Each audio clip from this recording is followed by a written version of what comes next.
Kakak ini mau makan marshmallow dari yang terkecil sampai yang terbesar. Tapi lihat di atas, kok ada ular ya? Waduh, apakah kakak ini mau makan ular? Wah, kita tunggu saja ya sampai selesai. Yang terkecil sudah mulai dimakan.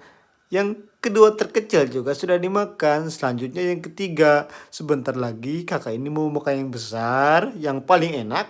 Dan terus terakhir, kakak ini akan makan ular guys. Aduh, seru banget guys.